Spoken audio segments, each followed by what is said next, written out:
Swinger 70, your old pal. Just wanted to drop a line to everybody. First of all, hope everybody is doing well. I think about all my friends and everybody on YouTube and beyond on the daily. Let you know that, man, I really want to get out there and make some shooting videos and gun videos, and it's hard. I'm a healthcare guy, so I'm been a little busy for the past few months. And it's just yet another excuse. Just going to the range and doing things like that hasn't been a priority. But what I can tell you is that, I've done some observing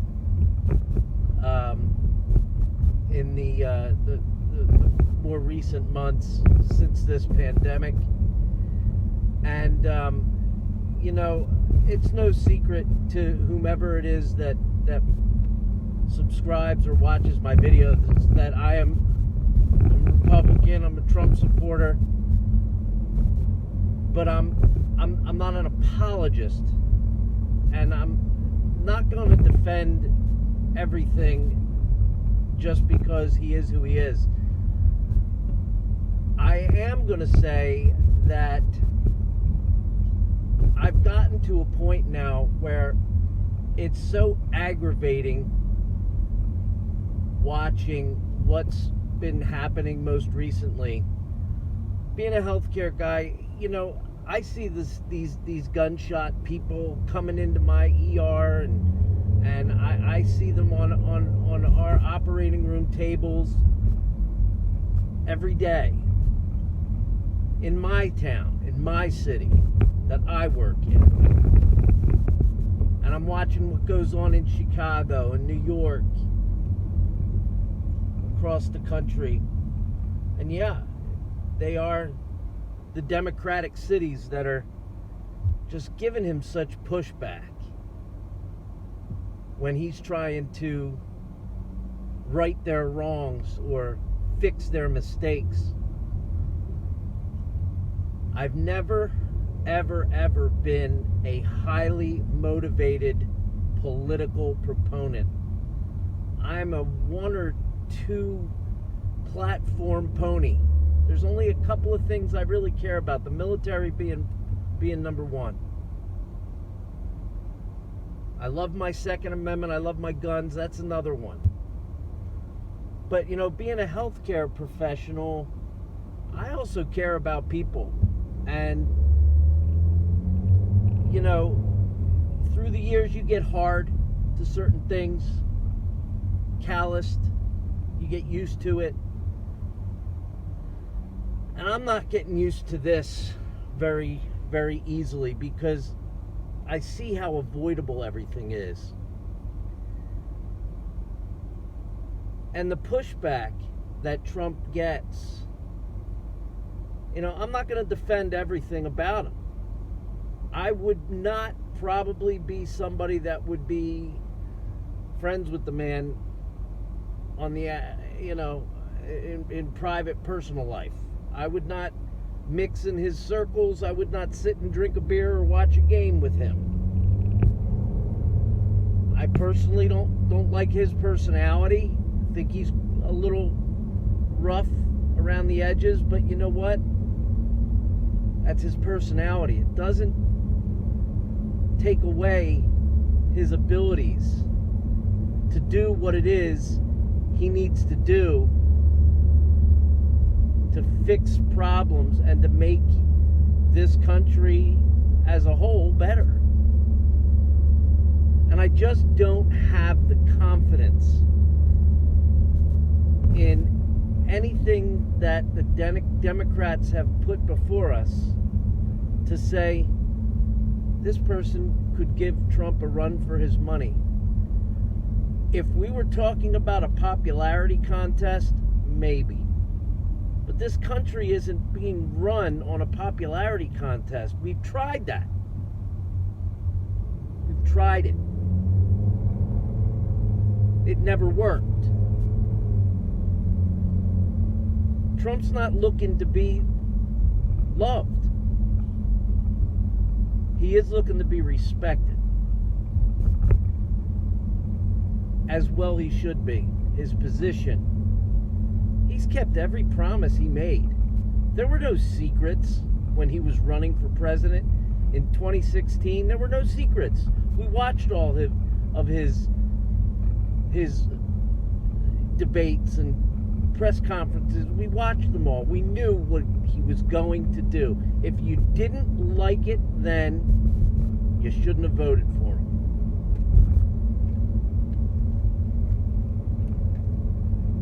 Excuse me. So I'm going to make a connection for everybody. If you're a Democrat watching my channel and you are a staunch Trump hater, welcome, first of all. Welcome. And I'm glad you watch my channel. I'm glad you're at least watching this video, because what you need to understand, and even some of the Republicans that watch anything I do need to understand, is that he's doing the job he said he was going to do. Like it or not. He didn't cause this pandemic, contrary to some people's popular belief. And he's working quicker than any president ever has to fix it. You know, our last major pandemic, 1918. Great, you want to bring up 1918 as the last. Okay, but you know what? There were other things that were hitting this country pretty hard that people didn't put this kind of pressure on our president at the time, and put such blame. I'm a healthcare professional, and I'm going to tell you, of 30 years, and I'm going to tell you right now, don't believe everything you hear on the news.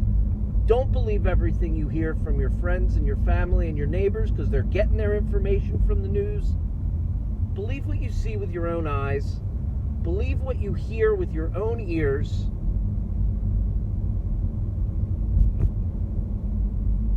And listen to the people like myself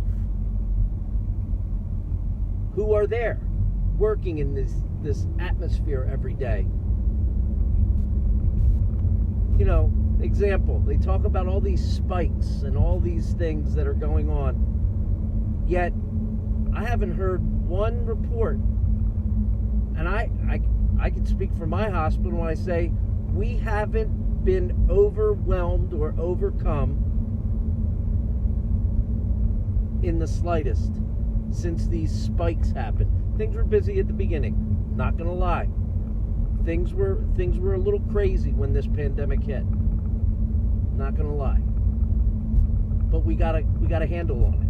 We had everything we needed. We had PPE, we had ventilators, we had beds, we had staff, we had everything we needed.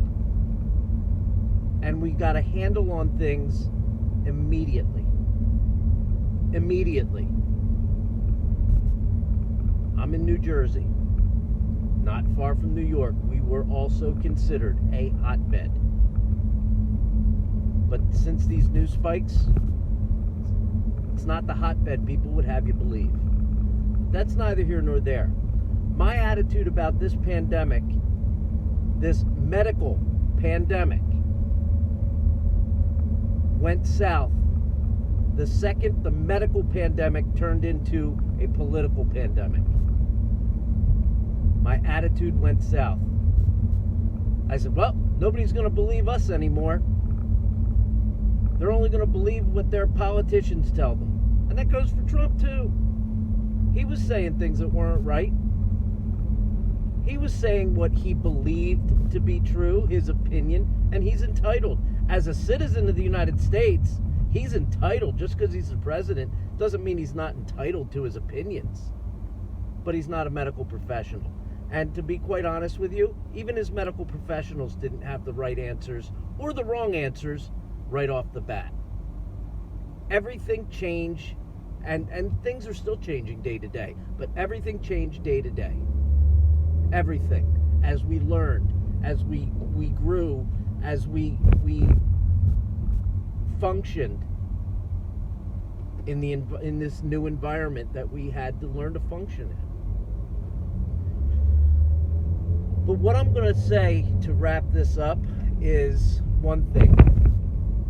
I'm going to make a little correlation, draw a little comparison for you. When you're going to the polls to vote for your president in 2020, in November, and you say, well, Trump's this, Trump's that, I hate his guts.